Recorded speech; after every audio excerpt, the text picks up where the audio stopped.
Spring has arrived and most producers have turned cows and calves out to pasture, and life for many of us seems just a bit easier. Now we need to turn our attention to considering calf management during the grazing season to keep calves healthy and gaining at an optimal rate so we can have heavy, high-quality calves at weaning time.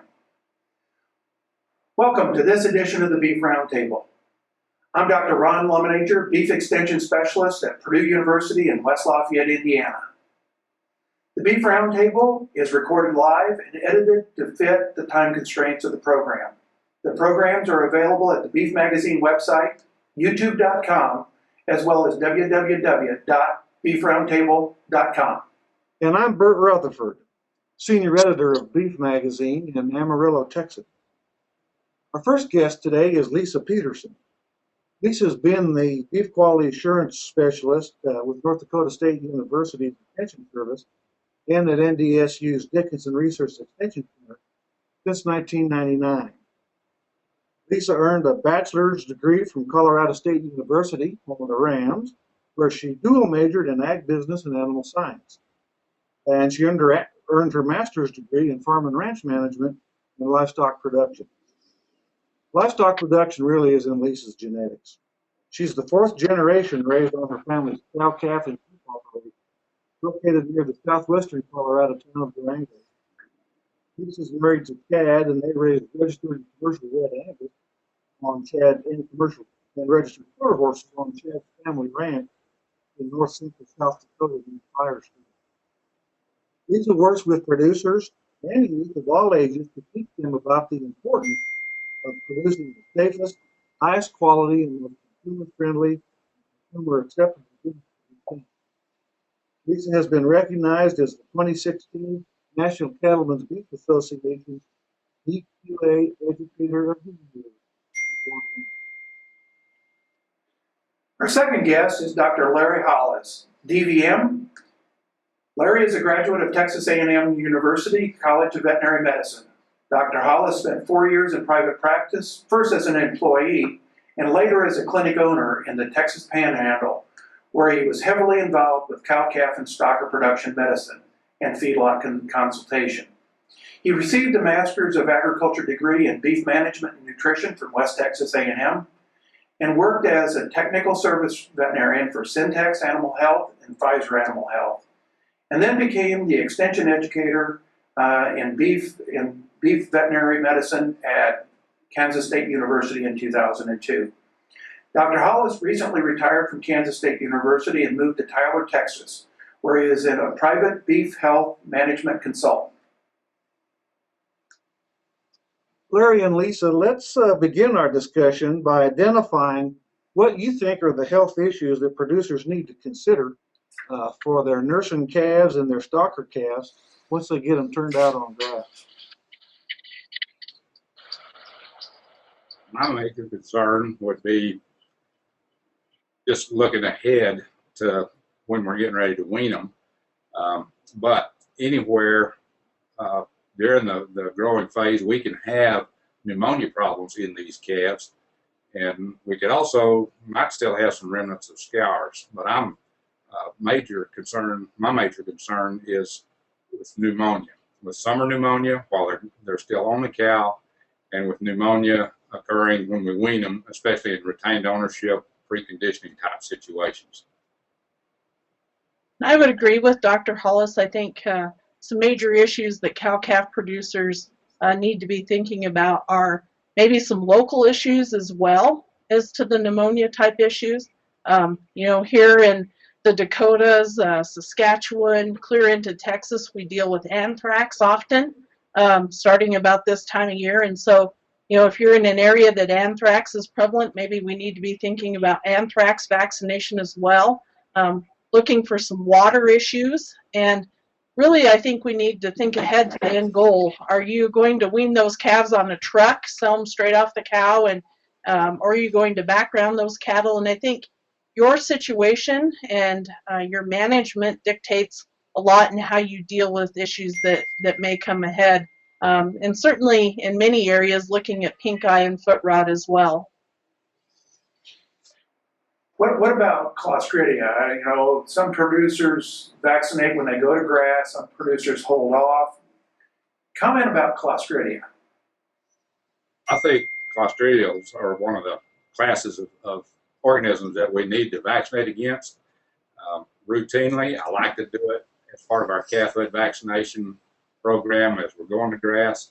They're going to pick the spores up off of grass. That's where the spores reside. And we have very good vaccines that work very well. And we should basically never lose a calf to blackleg, one of the Clostridial organisms, just because of the vaccine. It's effective, it's cheap, and it works. The timing is everything. We need to be there ahead of when they're going to get exposed, and so that's when are they going to be eating grass alongside mother. Do you see Clostridia popping up more whenever you see a significant change in weather? You know, we're for the 2016 season. You know, it looks like we may have some dry weather ahead of us during the grazing season. You know, as we go from a wet spring to a dry summer, do you see it pop up more? And you know, when you change drastically in weather or not? Part of it has to do with how long the grass is. And so with the weather they're predicting this year, the La Nina effect, we're going to run out of grass or we're going to be grazing it shorter and closer to the ground. That's where the spores are, in the dirt. And so it stands to reason that in a dry year, a drought year especially, we're going to see more Clostridial problems and more anthrax problems as far as that goes too, because that's also a spore-forming bacteria. And the spores are in the dirt on the place. And the more dirt the calves have to eat to get a bite of grass, the more spores they stand a chance to pick up. Dr. Hollis, here in the Dakotas in particular, lots of producers give a Clostridial vaccine at calving time, at birth. Is there a need to booster that, maybe at, say, branding time or someplace at turnout time down the road, or is it a one-and-done deal? Unfortunately, it is not a one-and-done deal. With any of our killed bactrians, which our Clostridial products are all killed, it takes 2 doses. The first one is the priming dose, and the second one is the one that really confers a significant amount of protection. You may get a little bit from the first one, but it's marginal. And there are a lot of people that think one and done is it, and they're just very fortunate that they're not seeing bigger problems than they are. Lisa, from a BQA perspective, as producers are looking forward to working their calves at branding and giving them a calf foot vaccination at that time, what are a couple of things that folks need to keep in mind? You know, I think, first of all, handling your vaccines correctly.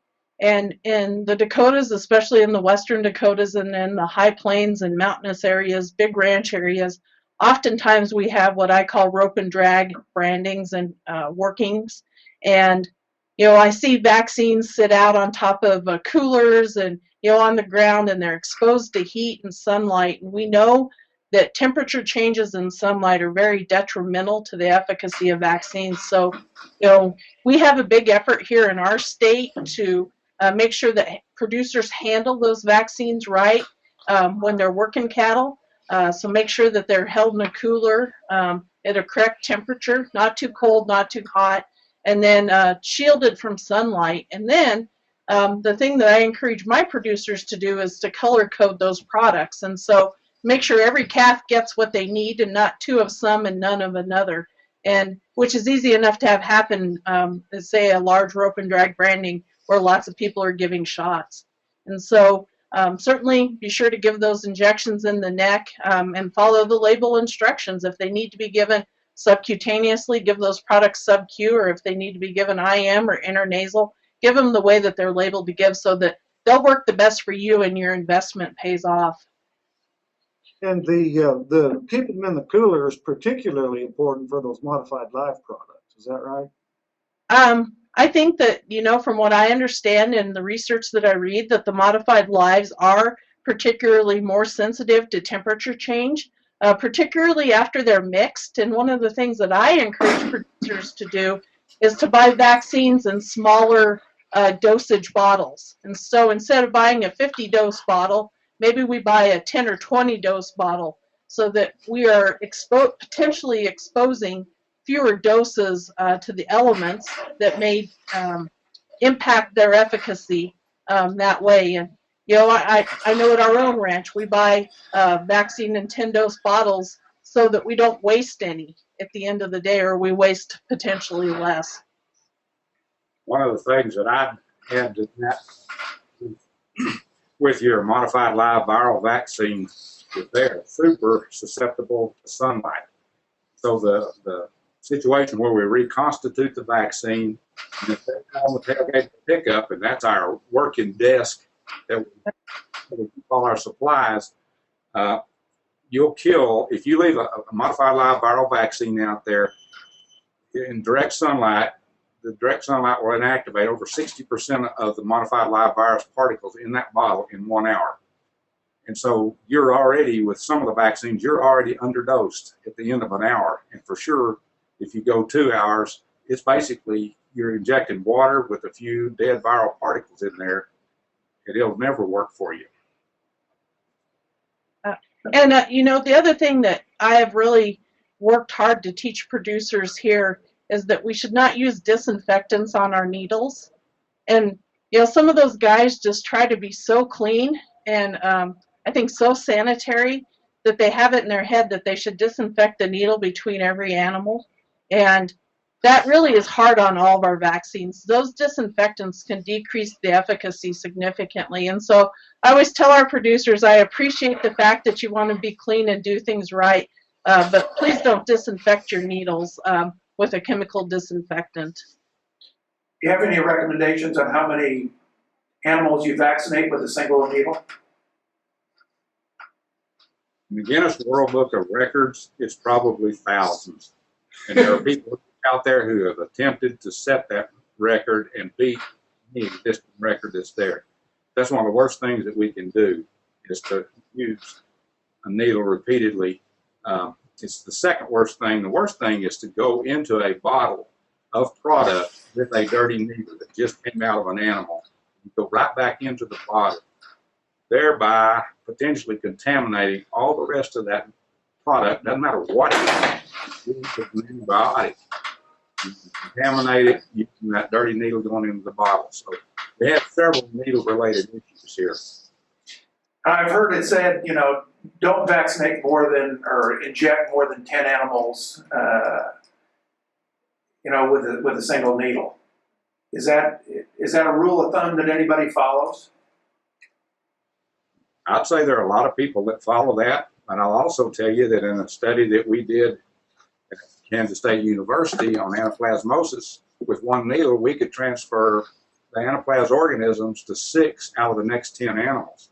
So you better take into consideration what diseases do I deal with in my part of the world before you try to set that new record. Good point. Dr. Hollis, you mentioned earlier respiratory and summer pneumonia. So what organisms would you recommend if that happens, okay, or if you're in an area where summer pneumonia has been an issue, what organisms would you vaccinate for? Well, there's two answers to that question, or two parts of the answer. One of them is the bacteria, and we're looking at Pasteurella multocida and Mannheimia hemolytica. Those are the two big ones. As you go further north in the country and up into Canada, Haemophilus somnus, or Histophilus somni, they call it now, that appears to be a bigger part of the picture as well. We don't have so much of that down south. We have some, but not enough that I would consider vaccinating for it here. I would defer to my northern colleagues as far as do they need it up there. But those are the three organisms, the two for sure, Pasteurella multocida and Mannheimia hemolytica, that you need to be concerned about. And so whether I have those in the vaccination program or not, they may have a chance to work, they may not have a chance to work, depending on which type of product you have. especially with Mannheimia hemolytica, you have to have the leukotoxoid fraction in that thing to protect against the leukotoxin that Mannheimia produces. If you don't have that, you really don't have a vaccine that can do you much good. So the vaccines, I'd leave that up to the local veterinarians as far as what they see and what they need to protect against. But usually you consider both of those. A second thing, and something that I'm seeing more of all the time, is the number of animals that are short on trace minerals, the number of calves that are deficient in trace minerals, and their immune system can't work to either fight disease or to respond to vaccines if they don't have adequate trace minerals. And this all goes back to not what are we doing to the calf, but what are we doing to their mother, so that the mother can pass adequate trace minerals to the calf before it's born. After it's born, the calf isn't going to pick up trace minerals from the milk. It's not going to be eating mineral with its mom or anything until it gets larger. And if that pasture is already deficient in trace minerals, or there are antagonists out there to those trace minerals, when that calf does start eating grass, he's going to be in the same position his mother was in. So one of the things I'd sure consider is, if you're having trouble with summer pneumonia, is make doggone sure that your trace mineral program works well. If not, I would sure look at an injectable trace mineral as a possible solution to this thing. That's something you can do to the calf at birth, or you can do that when we're branding, or you can do out when we're weaning if you need to almost instantly bring their mineral status up. Let me do a follow-up question on that. I've heard some veterinarians say that pneumonia and some of the respiratory problems that we see is really largely dictated by the viruses, with the bacterial infections being secondary infections. Can you comment on that? I mean, do you need to make sure that if you're going to add, the Pastorella and others, do you also have to have a good viral vaccine program along with that? A lot of that is determined by the risk factors that each different operation faces. I like having the viral vaccines in there. They do predispose to the bacterial problems that we mentioned earlier. So the two go hand in glove on this deal. I think there may be some situations in some isolated ranches that don't bring in new livestock where there's enough of a closed herd effect that they might not have to use the virals. But as a general recommendation, I do want to use the respiratory viral vaccines. And my preference, if it's where we can, and that all is predicated upon the vaccination status of the cow herd, is I would like to use modified live respiratory virus vaccines in these calves at branding time. Excellent. Are there any other management practices that producers should consider to optimize calf weaning weights? I don't know whether creep feeding optimizes calf weaning weights, but I'm a fan of creep feeding for its ability to improve weaning time for the calves. I think it's a great stewardship practice. I can tell you that in our own herd, we have a commercial set of cows and a registered set of cows that run side by side in side-by-side pastures, and we creep feed our commercial calves and we do not creep feed our registered cattle. And in the last 7 years, we've not treated a single commercial calf at weaning time, and we have treated registered cattle. And they are on the same nutrition program, the same animal health program, and I think we do not give enough credit to creep feeding and the ease of weaning and the stewardship that I think it improves in our cattle. And I'm sure that we get improved weaning weight off of creep feeding. I think every study shows that. I think if your only goal is to improve weaning weight, maybe you need to look at the cost of gain and the products that you're using. But I think as professionals in the beef industry, we really need to talk about some of the side things that might come with creep feeding, including that improved ability at weaning time for calves to stay healthy. And Lisa, you might be able to accomplish that by just creep feeding the last 30 days prior to weaning. Absolutely, I think so. You know, I recently passed a pasture in the last week that those calves were born in February sometime, and they already have creep feed out. And I had mentioned that to my husband. I thought that maybe they had started that practice a little bit early, but you know, I think we can accomplish that stewardship effect, or that improved in ease of weaning and improved health at weaning time if we creep feed, say, in the last month ahead of weaning. The data would also suggest that creep-fed calves, particularly if you're retaining ownership or you're trying to sell high-quality carcass cattle, that marbling may be improved by creep feeding. And so you're resetting the pre-adipocyte cells that will ultimately become marbling tissue. So there's a couple different options here, I think, for creep feeding that producers need to at least give some consideration to. I would agree with that. What about implants? Any comments about implants on calves during that nursing phase, or even the stocker phase for that matter? I'll make a comment there. Is if unless somebody is paying you more not to do it, then you should be implanting your calves to pick up that extra gain. I'm talking here about steer calves and heifer calves that you know are not going to be kept back as replacement animals. But it's all about the money. If there's not somebody paying you more to leave them alone, then implant them. The gains are huge.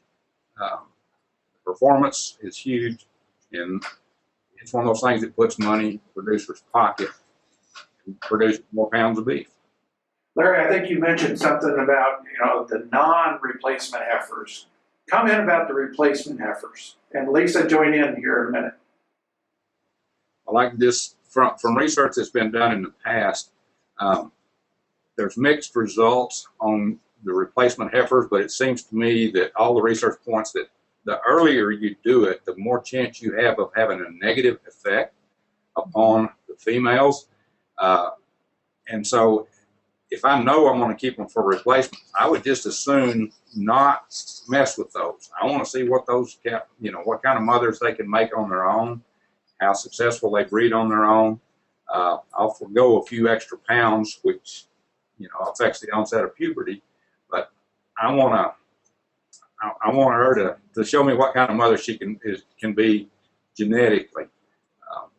So I'm going to leave that off of there, so I don't take a chance on fouling up the uterine wall, the cells in the wall, which there's been some tests or research done to show that you do alter the glandular structure of the endometrium, and if you do implant, and especially the younger you implant. If you do implant heifers, do not implant below 30 days of age. Just do not do it.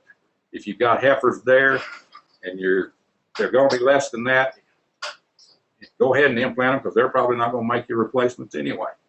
And so they're going to be over on your feeder side, so go ahead and implant them, but mark so that you know not to keep them as a replacement, because they may look better by the time they grow up and you make your heifer selections. As a general rule, I recommend to producers that they don't implant heifers on the cow, just for the simple fact that, for one, when they leave your ranch after they're sold or somebody else buys them, you don't know what those people are going to do with those heifers. And our reputation is everything in the livestock business and the cattle business. And, secondly, as Dr. Hollis said, you may have those heifers then looking pretty good, and a lapse of mind is that we forgot we implanted them and then end up with a wreck on our hands. I have a question for Dr. Hollis and anybody else, and it's a question I received from a producer earlier this week. So he is wondering if he should implant his calves if we're looking at a drought situation, and he's wondering if there's enough energy for that implant to work at its maximum level. I'd say he's asking the exact question he should be asking. I think most of the research, if you go back and look at it related to implants, If the calves don't have the groceries available to them to gain at least a pound a day, and for sure at least 3/4 of a pound a day, you can actually hurt the cattle with the implants. It increases their basal metabolic rate, and you can screw things up if they run out of groceries. An implant does not replace groceries. You got to have the groceries first for the implant to work.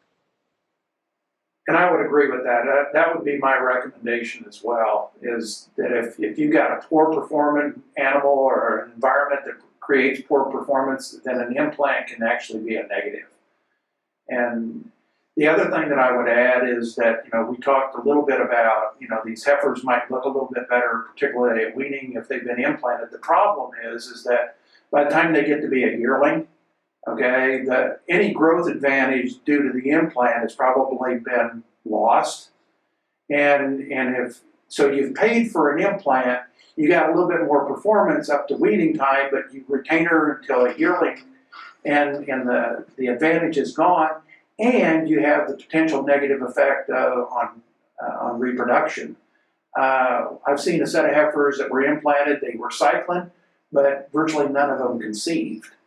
Okay, and that probably goes back to the endometrium and the uterine glands and that kind of thing. So it can't support a pregnancy.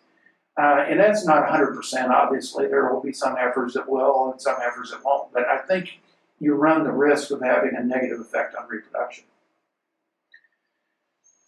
Lisa and Larry, going back to our vaccination programs, are there any rule of thumbs that you can think of for producers to use regarding timing of calf vaccinations and then management practices? Well, in an ideal world, timing is everything, and you want to have them vaccinated, and vaccinated at a level that will protect them, i.e. with your kill products, 2 injections, prior to the exposure or the challenge to those organisms that you're vaccinating against. And that's a perfect world. We don't live in a perfect world, but timing is always crucial to put if the vaccine is going to have a chance to benefit you, it has to be put into the animals ahead of the insult, ahead of the challenge, for it to have a chance to work. You can put it in too late. So timing's like rain dancing. Man, if you do it when it's right, you look good. One of the things I consistently remind producers is that the worst thing maybe you can do for our vaccinations, other than mishandling them due to heat and sunlight, or temperature abuse and sunlight, is to vaccinate those calves as they get on a truck to be marketed. And so whether you're marketing directly off the ranch or you're selling through an auction market or however that is, vaccinating those calves as they get on the truck is not a good principle. We know that weaning time and handling time are increased stress times in cattle, in all animals' lives, even humans. And so if we increase that stress, we are not giving that investment in our vaccine the best opportunity to work the way it should. And so I encourage producers to kind of think in almost a year-round calendar. And so think about, what is our end goal? And if our end goal is that we're going to sell these calves off the cow, which is fine, not everybody has the opportunity or the ability to wean cattle at their operation. I think we need to be looking far enough ahead at when we're going to market those calves to be sure that we have a good vaccination protocol in them. And, we should be doing the same when we wean at home. It's just at home we probably have a whole lot less commingling and potentially a lot less stress. And so I really encourage producers to think about that year-round schedule. What's our end goal? And really the end goal for all of us should be is having a healthy animal at the end of the day that either is a really good mama cow or produces a really good carcass on the rail and gains well in a feed yard. And those should be our end goals. And so how we achieve those, I think we need to think in a broader picture than just the next month or even the next 2 months. Maybe it's a little bit wider than that. Lisa, I'm glad you brought up the issue of weaning, because you made me think of it earlier and then I forgot. But I'm a big advocate of soft weaning methods, particularly fence line weaning.